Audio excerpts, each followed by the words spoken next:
wabarakatuh. Jumpa lagi dengan saya Agus Rahmat Hidayat, founder Sahabat Sinar Billionaire Team, yang notabene adalah seorang mantan perawat yang sudah bekerja kurang lebih 10 tahun di salah satu rumah sakit swasta di Bandung ya.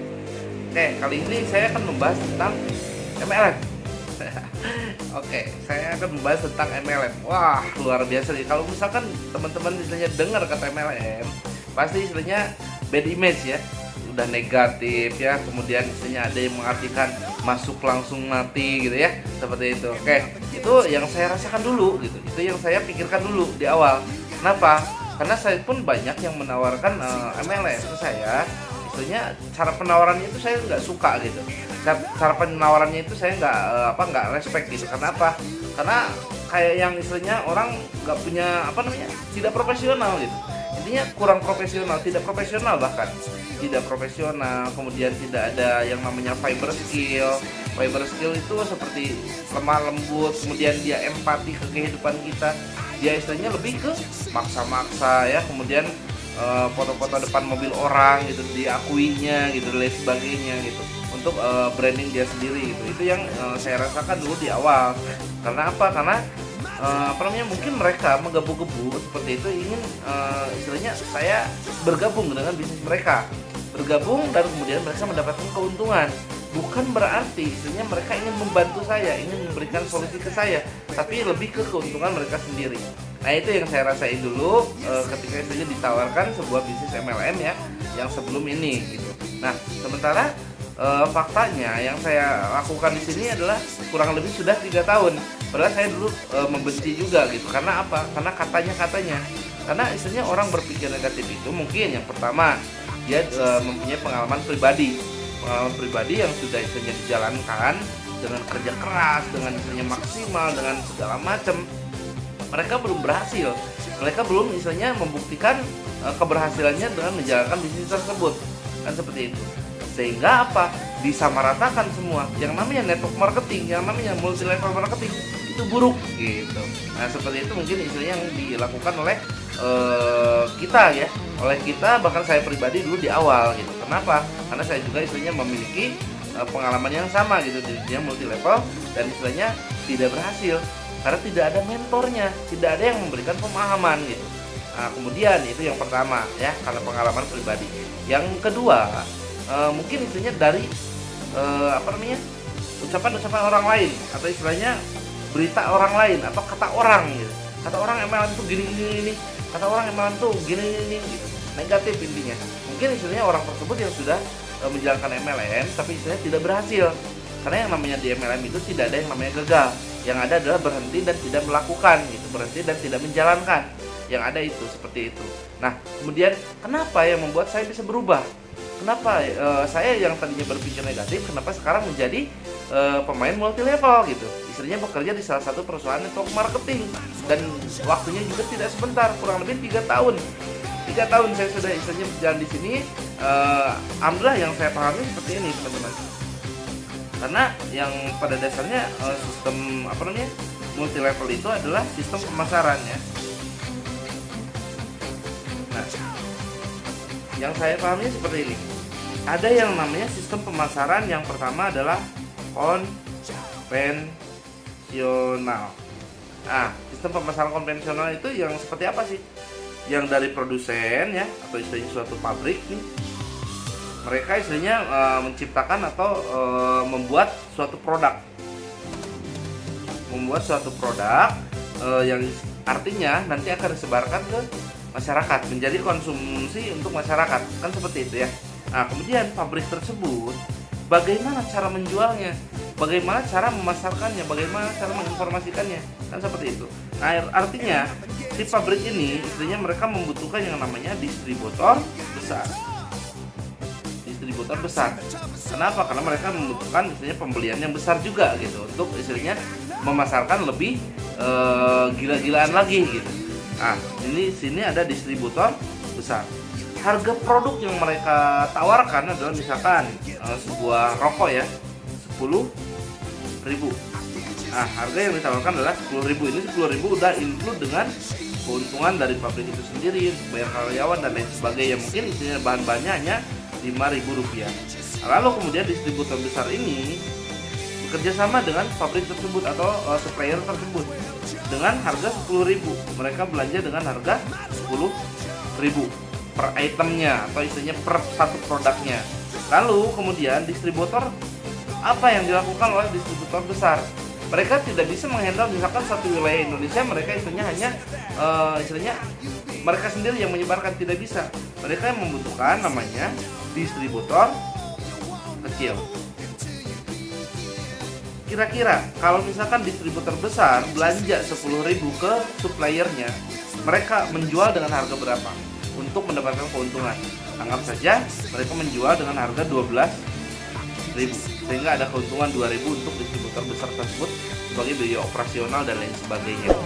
Nah, artinya ketika saya distributor kecil ini istilahnya membeli produk ke distributor besar dengan harga 12.000. Nah, apakah cukup sampai di sini? Enggak, teman-teman. Karena dari distributor kecil, mereka membutuhkan yang namanya agen wilayah. Agen wilayah ya. Atau istilahnya distributor wilayah, provinsi ya, provinsi dan sebagainya.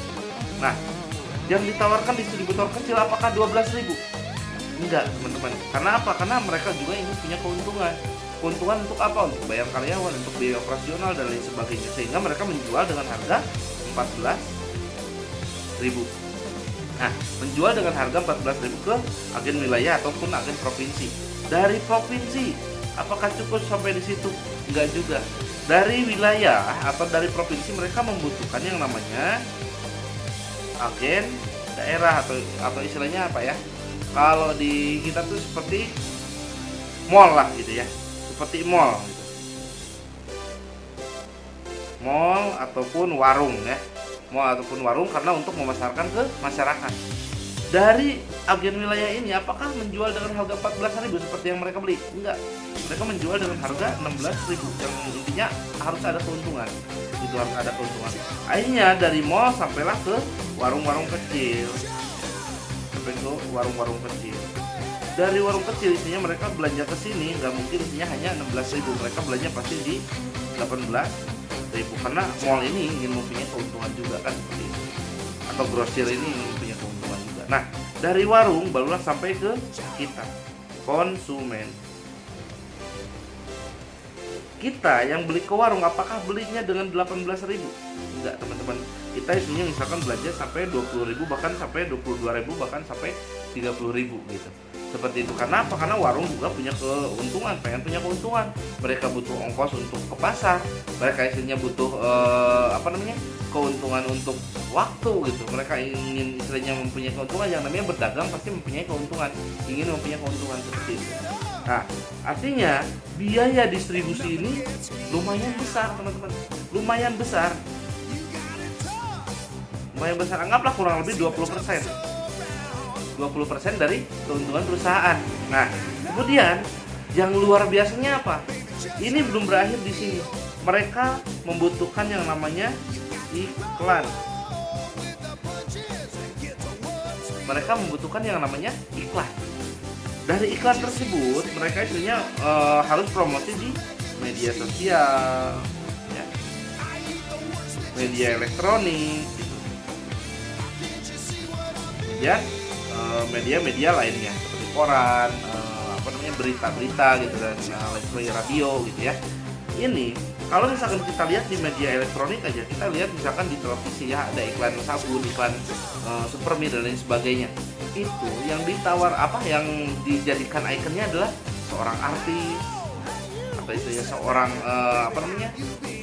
orang yang berpengaruh dalam suatu wilayah gitu. Seperti itu. Dan itu mereka istilahnya tidak mau gratis, mereka harus dibayar. Berapa bayar artis? Gak murah, teman-teman. Ini istilahnya biaya iklan ini melebihi biaya distribusi, melebihi biaya jalur distribusi. Anggaplah ini istilahnya 40% biayanya dari keuntungan perusahaan. Dari 100% keuntungan perusahaan, maka kenapa istilahnya karyawan di perusahaan-perusahaan tersebut gajinya di UMR, gajinya standar, karena mereka istilahnya membutuhkan biaya yang lebih besar untuk biaya distribusi dan biaya iklan. Ibaratkan gini, kalau saya bikin lingkaran, ini istilahnya untuk distributor besar, lalu kemudian untuk distributor kecil, lalu kemudian untuk agen wilayah, lalu kemudian untuk grosir, lalu kemudian untuk warung misalkan, lalu kemudian ini ada biaya iklan seperti ini. Jadi biaya iklan ini lebih besar, hampir melebihi istilahnya biaya distribusi gitu. Kalau misalkan biaya distribusi keuntungannya hanya 20%, 20%, 20%, iklan justru lebih besar, bahkan bisa sampai 40% lebih. Nah itulah yang istilahnya kenapa banyak orang yang berpikir bahwa untuk menjadi karyawan itu ternyata sulit untuk meraih impian-impiannya. Nah karena untuk menjadi karyawan ini jalur distribusinya ini berjalan terus menerus. Karena kita tahu gaji karyawan tidak akan lebih besar daripada gaji kepala ruangannya. Gaji kepala ruangannya tidak akan lebih besar daripada gaji manajer. Gaji manajer tidak akan lebih besar daripada direktur atau dewan direksi ya. Gaji dewan direksi tidak mungkin lebih besar dari keuntungan ownernya atau istilahnya pemilik perusahaannya. Nah seperti itu. Nah di sini kenapa istilahnya ada pilihan yang kedua, yaitu sistem pemasaran multi level marketing. Apa sih multi level marketing? Ada apa dengan multi level marketing? Apa sih artinya? Gitu. Nah multi level marketing ini adalah istilahnya sebuah sistem pemasaran yang memotong jalur distribusi,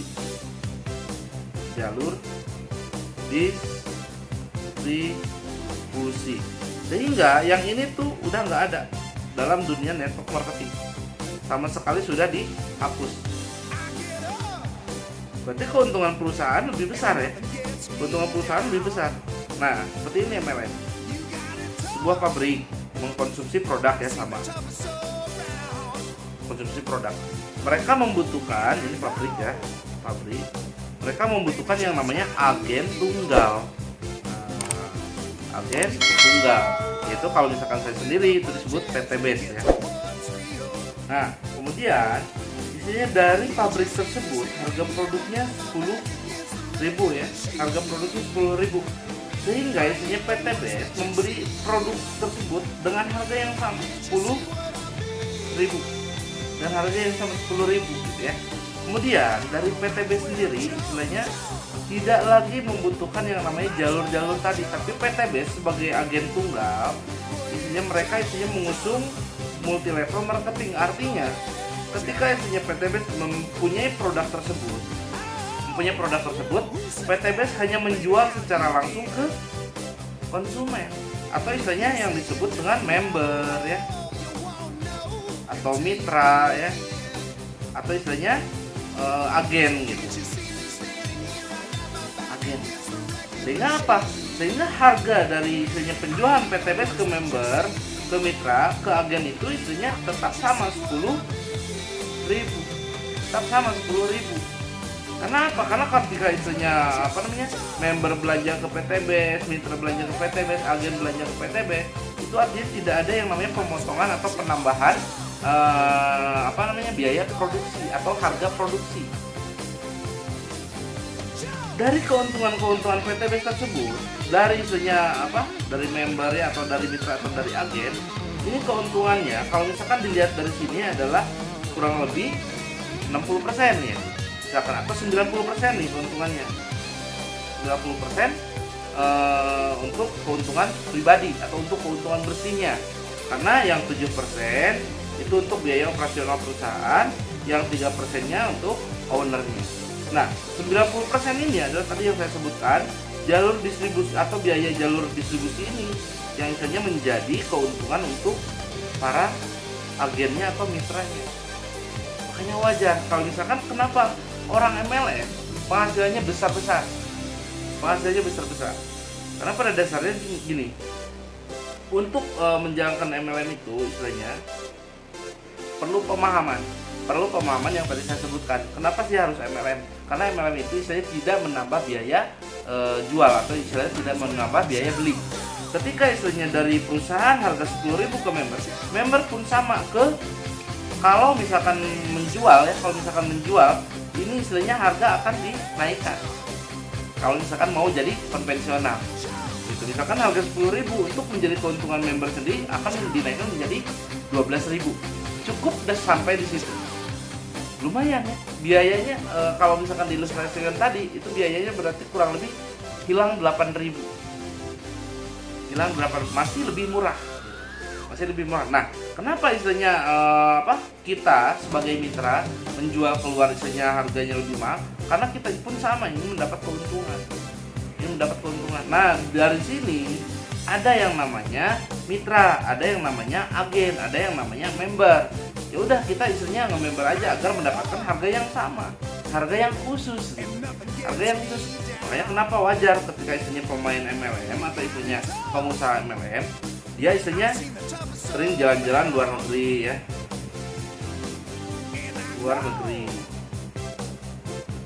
mempunyai kendaraan mewah,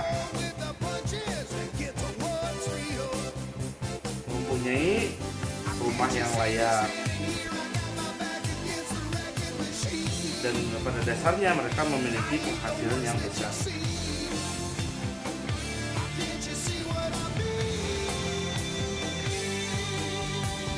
Karena apa? Karena yang namanya mitra tidak mempunyai grosir, tidak mempunyai toko, tidak mempunyai lahan, sehingga keuntungan dari sini itu full, sehingga lebih besar. Makanya wajar ketika istilahnya banyak mitra-mitra e-koreksi itu hanya dalam waktu cepat gitu untuk mendapatkan impian-impiannya, untuk merealisasikan impian-impiannya. Alhamdulillah saya 3 tahun bergabung dengan dunia multi level. Alhamdulillah semua impian sudah saya dapatkan, dari mulai kendaraan, kemudian tempat tinggal, kemudian impian orang tua. Dibanding misalnya kemarin saya 10 tahun bekerja sebagai tenaga profesi.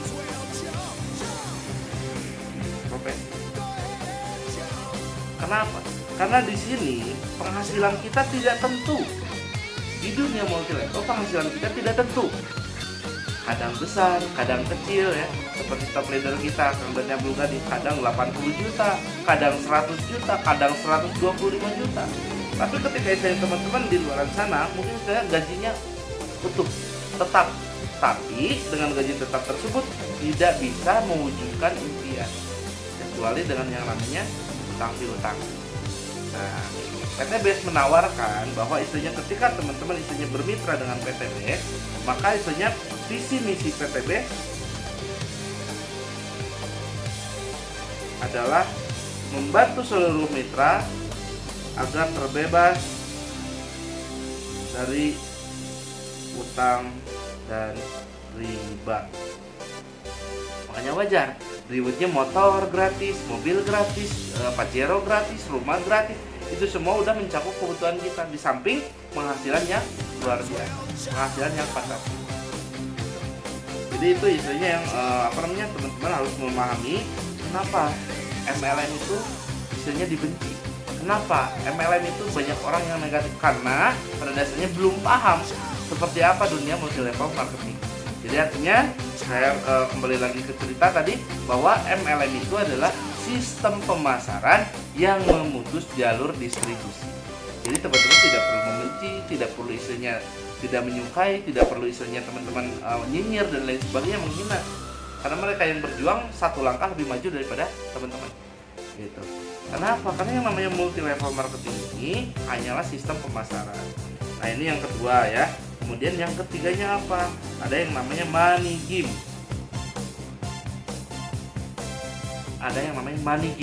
Money game banyak perusahaan-perusahaan di luar sana, perusahaan money game yang berkedok MLM. Nah, ini yang istilahnya mungkin salah gitu ya. Ini salah di mata teman-teman. Kenapa? Karena kita harus tahu ciri-ciri money game apa. Tidak ada produk. Ketika teman-teman investasi di sini 2 juta, misalkan nanti setahun kemudian menjadi 2 miliar. Nah, itu tidak ada produk. Berarti istilahnya keuntungan dari nasabah sendiri adalah keuntungan dari nasabah baru, atau istilahnya hasil dari nasabah baru. Kemudian yang keduanya cirinya apa? Ada produk tapi samar atau abu-abu. Misalkan ini biayanya segini, nanti kemudian setahun kemudian baru dapat barangnya, 1 tahun kemudian baru dapat barang. Berarti kita membeli sesuatu yang belum tentu kita dapatkan. Bisa aja produk ini hanya sebagai sarana mereka untuk istilahnya menjalankan misinya atau menjalankan strateginya, gitu ya.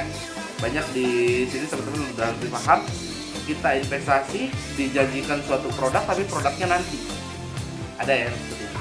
Kemudian yang ketiga, ada produk tapi harga dan manfaatnya tidak sesuai dengan di lingkungan atau istilahnya di lapangan. Nah itu, misalkan harga minuman atau air mineral ya. Air mineral pada umumnya berapa sih? 5.000, 8.000. Ini dijual sampai 35.000, 100.000 gitu. Seperti itu ada yang seperti itu. Jadi di sini hanya istilahnya apa ya, sama seperti yang poin kedua tadi, sebagai fasilitas atau sebagai apa ya, jalan gitu, jalan untuk istilahnya menyampaikan misi mereka, menyampaikan visi misi mereka. Nah, lalu kemudian yang keempat apa? Tidak ada produk, tapi kita istilahnya dikasih iming-iming ya, dikasih istilahnya pemahaman bahwa tinggal tunggu sekian, atau istilahnya kalau misalkan kamu rekrut member, kamu dapat keuntungan sekian, kamu dapat keuntungan sekian, hanya seperti itu. Ini yang keempat, tidak ada produk sama sekali, hanya istilahnya menyampaikan seperti itu. Dan ini udah semuanya pasti ini yang namanya bodong. Nah, siap-siap teman-teman kalau misalkan tidak pernah memahami yang namanya money game, maka siap-siap teman-teman istilahnya 2 tahun 3 tahun ditinggalkan. 2 tahun 3 tahun ditinggalkan. Nah, ini yang istilahnya terjadi di masyarakat, terjadi di kalangan atau di lingkungan kita semua. Banyak perusahaan money game yang berkedok MLM. MLM-nya nggak masalah, MLM-nya aman gitu, sesuai dengan istilahnya standar dari lembaga pemerintahan. Misalkan itu dari AP2LI atau istilahnya dari Permendag ya, Kementerian Perdagangan, atau istilahnya dari MUI, atau istilahnya dari lain sebagainya, banyak. Yang penting, yang paling utama adalah di sini ada produknya manfaat, dan istilahnya penjualannya itu bisa ke siapapun. Oh iya, nih kalau misalkan yang keempat, tidak ada produk, dan sekalinya ada produk itu tidak bisa dijual kemana-mana. Hanya isinya jual ke beli ke satu perusahaan, jual pun harus ke perusahaan tersebut, tidak bisa menjual ke si A, si B, si C atau orang lain. Nah, itu yang paling penting. Nah, di bisnis yang saya kerjakan, ketika saya belanja misalkan eco-racing, saya belanja eco-racing ke perusahaan sesuai dengan harga mitra ya, lebih khusus, lebih murah. Kemudian saya jual 5.000 per pil. Saya tidak perlu menjual lagi ke perusahaan, saya bisa menjual ke masyarakat, saya bisa menjual ke teman A, saya bisa menjual ke teman B, walaupun mereka tidak ada hubungan dengan PTB. Itu yang paling penting. Kita istilahnya bisa mendistribusikan produk yang bisa dijual kemanapun, apalagi bisa disampaikan ke perusahaan-perusahaan. Nah, jadi seperti itu ya teman-teman. Yang terakhir dari saya adalah sukses itu tidak harus di multi level, karena multi level itu adalah pilihan. Sukses bisa aja teman-teman istilahnya membuka suatu usaha, misalkan membuka swalayan. Nah, tapi pertanyaannya modalnya ada nggak? Karena yang namanya perusahaan konvensional itu modal besar. Atau teman-teman istilahnya mau ternak sapi, mau ternak domba gitu ya, mau jualan bakso gitu, itu modalnya lebih besar daripada keuntungan yang didapatkan. Apakah bisa seperti itu? Bisa, cuma istilahnya mungkin waktunya yang lama dan misalnya ada kemungkinan juga tidak tercapai. Tapi istilahnya di multi level marketing, modalnya murah, hasilnya melimpah atau hasilnya eksponensial gitu. Tapi pada kenyataannya yang saya rasakan, di samping saya memikirkan materi, di samping saya memikirkan keuntungan, saya juga melihat ada apa di multi level ini. Ternyata ada pelajaran yang sangat luar biasa. Artinya apa? Yang pertama yang saya rasakan adalah di pengembangan diri. Pengembangan diri yang tadinya saya tidak bisa bicara di depan banyak orang, yang saya tadinya pemalu, pendiam gitu, istilahnya nggak banyak ngomong gitu. Tapi akhirnya di sini dilatih untuk istilahnya bicara gitu, dilatih untuk menginformasikan. Karena bisanya seseorang menginformasikan karena mereka menguasai suatu materi. Mereka menguasai suatu product knowledge. Mereka menguasai suatu marketing plan. Mereka mengetahui suatu informasi. Jadi teman-teman seperti itu. Istilahnya ada pengembangan diri buat saya. Kemudian saya bisa lebih banyak membantu orang lain. Saya istilahnya bisa memberikan solusi untuk orang lain. Saya bisa istilahnya memberikan minimalnya 1,6 miliar kepada mitra saya secara tidak langsung, asalkan mereka mau belajar dan siap untuk diajar. Itu intinya itu. Jadi kembali lagi teman-teman, pilihan ada di teman-teman. Yang pasti jangan pernah istilahnya benci kepada MLM. Ketika sudah tahu ini, jangan pernah istilahnya memandang sebelah mata tentang MLM. MLM itu hanya sistem pemasaran. Selesai ya. Oke, terima kasih banyak yang sudah menyimak. Dan jika teman-teman istilahnya menyukai video ini, silahkan share video ini sebanyak-banyaknya orang, agar istilahnya orang bisa berpikir secara cerdas, agar orang istilahnya bisa berpikir secara positif tentang pemahaman multi level marketing ini. Sampai jumpa di puncak kesuksesan. Saya Agus Salmat Hidayat, founder Sahabat Sinergi Billionaire Team. Sahabat Sinergi Billionaire Team, go berkah, no riba. Assalamualaikum warahmatullahi wabarakatuh.